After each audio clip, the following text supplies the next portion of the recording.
Welcome to The Explainer. Today we're diving into something truly fascinating. We're going to take Jeremy Bentham's 18th century philosophy and translate it into a highly practical, surprisingly mathematical toolkit. You see, what we're exploring today isn't just some dusty old textbook theory. It's actually a framework that still perfectly explains our daily human behavior and, honestly, the very foundations of modern law. Let's get right into it. Okay, let's dive into this quote, because it is the absolute bedrock of everything we're about to explore. Bentham didn't just think pleasure and pain were, important factors in life. He believed they were our absolute sovereign masters. I mean, really think about that. He grounds the entire human experience, all our motivations, all our decisions, in this one inescapable biological dichotomy. Essentially, every single thing you say, think, or do, according to Bentham, is ultimately governed by a deep underlying drive to seek pleasure and avoid pain. So, here's our roadmap for this explainer. First, we'll look at the masters, pleasure and pain. Second, the math of happiness. Third, hedonism versus altruism. Fourth, Bentham and the law. And finally, we'll wrap up with the legislator as doctor. Starting off with Section 1, the masters. Pleasure and pain. So, Jeremy Bentham is a towering figure in a philosophical school called Utilitarianism, which itself is a branch of teleology. Now, what does that mean? It means that your inner motives, your good intentions, they don't actually matter at all. An action is considered right or wrong based entirely on its outcome. If the consequence of an action is good, like if it creates utility or happiness, then the action itself is inherently ethical. But if the outcome is bad, the action is unethical. It is a strictly 100% results-oriented way of looking at the world. Bentham actually breaks this concept of hedonism down into two really fascinating layers. First up, we have psychological hedonism. This is basically the baseline observation that all of our human motives are naturally grounded in the desire for pleasure or the fear of pain. It's just how we are biologically wired, right? But then there's ethical hedonism, and this takes it a step further to assert a massive moral absolute. Pleasure is literally the only true good in the world, and pain is the only true evil. And this brilliantly illustrates a related concept Bentham recognized, which is the principle of diminishing marginal utility. Just think about 1 lakh rupee. If you were to give that to a beggar on the street, it means absolutely everything. It's a massive, life-changing influx of pleasure and utility. But if you hand that exact same 1 lakh rupee to a billionaire like Adani, it means virtually nothing to them. The objective amount of money is exactly the same, but the pleasure it actually generates is entirely relative to the person experiencing it. Moving on to Section 2, the math of happiness. Now this is where Bentham's ideas get genuinely radical, because he firmly believed that all pleasures are exactly the same in quality and only ever differ in their quantity.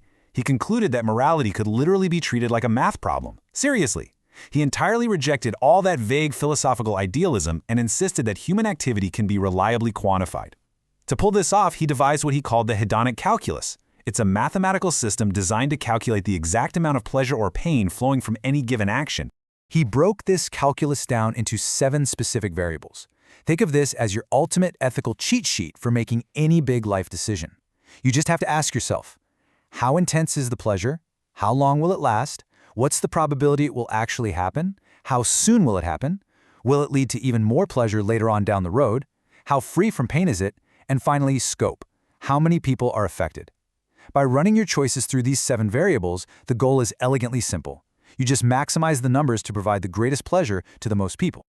All right, Section 3, hedonism versus altruism. When we put these two concepts side by side, they honestly look like complete opposites. On one side, altruism is defined by a self-sacrificing concern for the welfare of other people, deeply rooted in benevolence and charity. And on the other side, hedonism is entirely about the pursuit of self-indulgence, gratification, and actively minimizing your own bodily and mental pains. They seem fundamentally at odds with each other.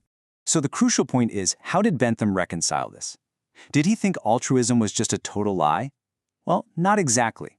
He did recognize that altruistic actions exist, and that human beings can feel sympathy, which in itself acts as a source of pleasure. However, he firmly believed that self-interested acts are the baseline norm for human beings.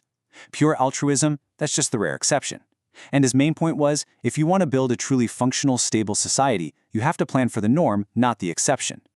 Which brings us to Section 4, Bentham and the law. So now we're scaling up. We're moving from the individual right up to society as a whole. Bentham championed this concept called universal egoism, which simply means everyone should do what is in their own interests. And this idea promoted a very specific, very grounded value of liberty. For Bentham, liberty wasn't some grand, sweeping spiritual awakening. No, it was defined simply as the absence of restraint. You are free to the exact extent that other people are not actively stopping you from pursuing your own pleasure. But here is the catch.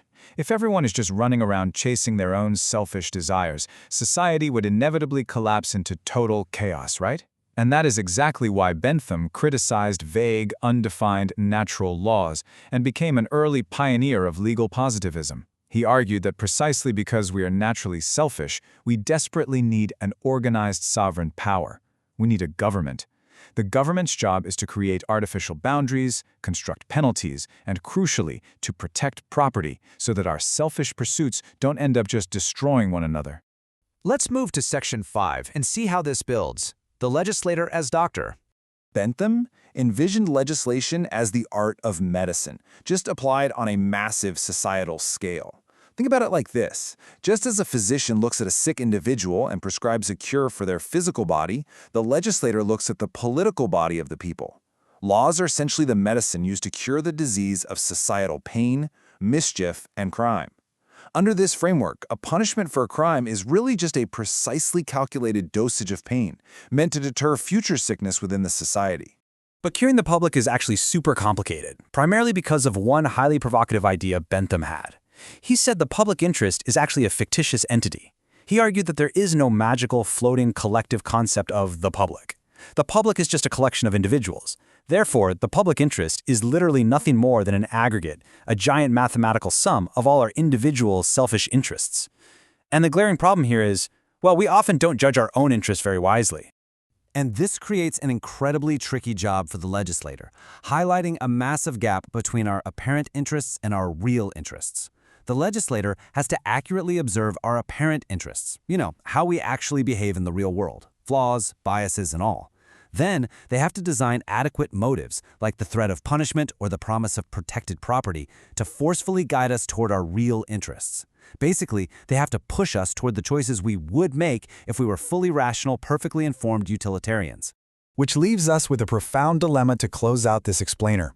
If the public interest is just a mathematical fiction made up of our combined selfish desires, and if we are too flawed to know what's truly best for us on our own, who exactly decides what our real interests are?